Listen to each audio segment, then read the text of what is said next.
Welcome to another emergency episode of Fantasy News. I am your quite disheveled goblin host, Daniel Greene, and today we have the smorgasbord of fantasy news to get to. Starting off with the exciting news from the Brandon Sanderson camp regarding the next book in the Stormlight Archive series. The official title has been declared The Rhythm of War. This was a placeholder title for a while, but it seems Brandon Sanderson is sticking with it. We have gotten that, along with this beautiful piece of artwork released with this announcement, which is apparently one of the heralds named Taln.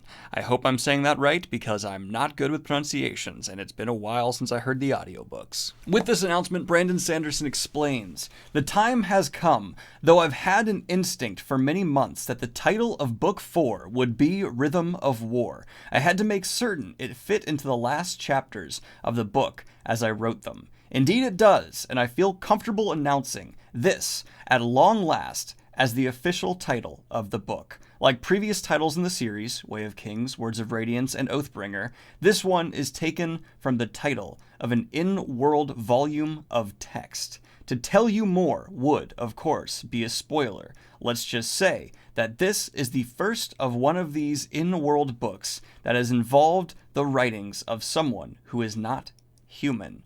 I'm hard at work on revisions, and I'm excited for the end of the year, when I can finally share Rhythm of War with you all." I'm excited too, and I think I speak on behalf of, millions of, Cosmere fans in general, that we're all pumped to get our hands on this book. But that's not the last piece of Brandon Sanderson news that we have here today. According to fellow content creator and booktuber Catherine Stormblessed, if you haven't checked out her channel, link to it down below. She is fantastic and definitely worth paying attention to, as she's having quite the rise within the community. She posted on Twitter, "Sanderson said he's writing the Mistborn screenplay." Now, we knew Brandon Sanderson wanted to do this, but this is confirmation that he has apparently begun the process, as Catherine later clarifies in a tweet. For those of you keeping up with his 2020 lecture, you'll hear him say that this is his first world-building episode. I also just wanted to say, in past blog posts, he has said he's always wanted to write the screenplay, but just hearing him say that he's currently working on it makes me so happy. Thank you for this update, Catherine. It makes me happy as well, knowing that we are getting a Mistborn screenplay from the author himself in the works. Badass! The TorforgeBlog.com has also put out a list of series that they will officially be saying goodbye to in the year 2020. Series that are coming to a close. This has many notable names in the mixture, from Terry Goodkind to R.A. Salvatore. So if you would like to see which series that have been helping Tor make its name in this fantasy community known so well that are coming to an end this year, link, of course, to this story and all other stories I talk about here today in the comments down below. And if you wouldn't mind leaving a like while you're down there, I'd sure appreciate it. It would help me feed Pips, although I'll feed him either way. I do need to go to the store and get him cat food. I will do that today. Now, in an exclusive, the Y the Last Man adaptation has had yet another setback. This has been in the works for so long, and its adaptation I really do want to see, because the graphic novel is good. I recently went back and reread of it, and are you kidding me? Another setback as the lead leaves. I can't do it. I can't. I'm tired of it. I quit. Why the Last Man? I think I mentioned that in like the third or fourth episode of Fantasy News that they were working on it. I guess I'll just do it in this one now. I don't know what that bit was about, but I committed to it and I had to follow it through. So this tie is done terribly. Apparently me quitting was just me unveiling another suit. I don't know what that was about. Continuing on. Yes, the Why the Last Man adaptation has been delayed, as the cast lead has officially backed away from the project. I wouldn't be too mad at him, though, because it's been absurd for how long we've been talking about this adaptation being in the works, and he probably has to move on with his, career. For those of you who have not read the Why the Last Man series, I do recommend it. It's pretty neat based on the premise alone, and it's a pretty great execution of that premise. So I'll go ahead and have a purchase link down there if you're curious about checking out a dystopian sci-fi graphic novel. And in news that actually does surprise me, I don't know why I got my hopes up for DC not to crap the bed again, but I was hoping that Birds of Prey would be received and reviewed well, but it's been out for a weekend now and the results are not promising. Not only is it getting critically mixed, but on top of that, it's a box office bomb, not even breaking 50 million in its opening weekend. With an admitted budget of 85 to 95 million, add in marketing costs and everything else on top of that, it doesn't seem likely that Birds of Prey will make its money back,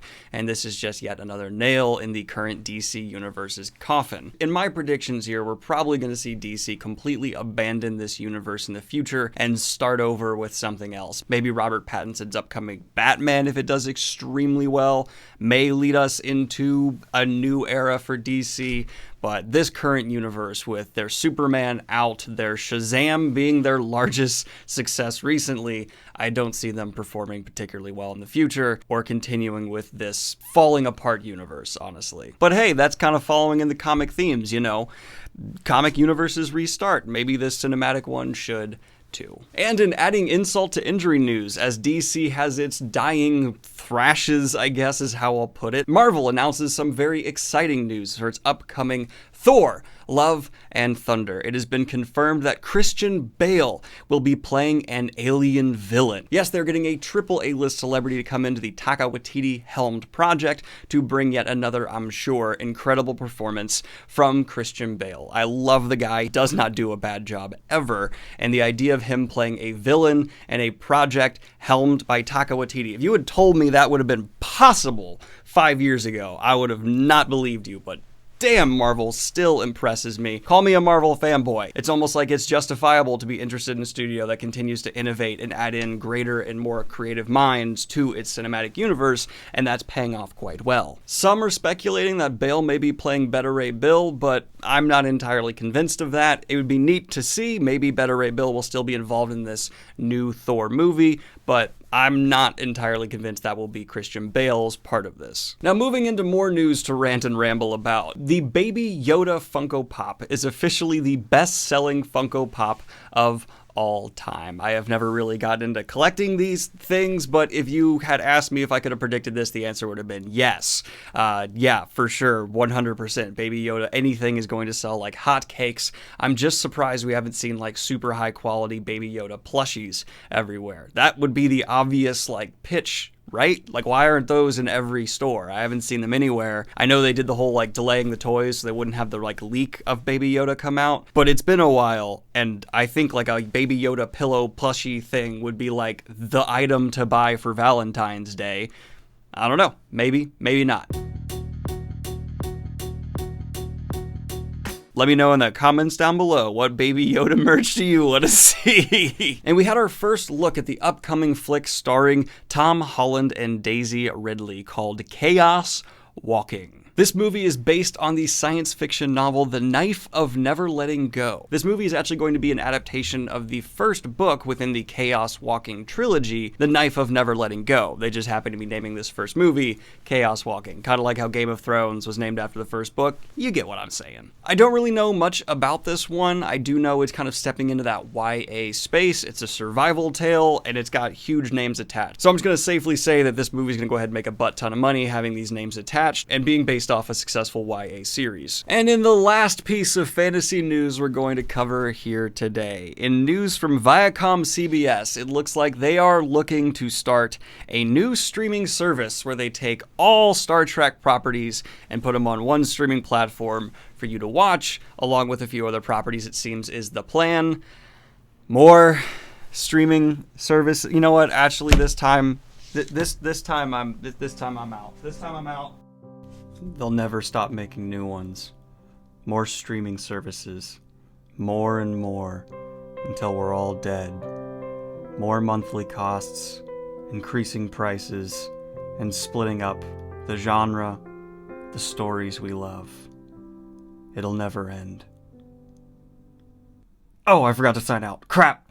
But, you know, like and subscribe if you've not already. Hit the Patreon if you want to support what I do here in general, and join the Discord if you want to share some new stories for me to cover here in the future. Special thank you to Apollo for just constantly sharing stories, man. You're like an MVP here, always on the game. A lot of people shared that Brandon story right away.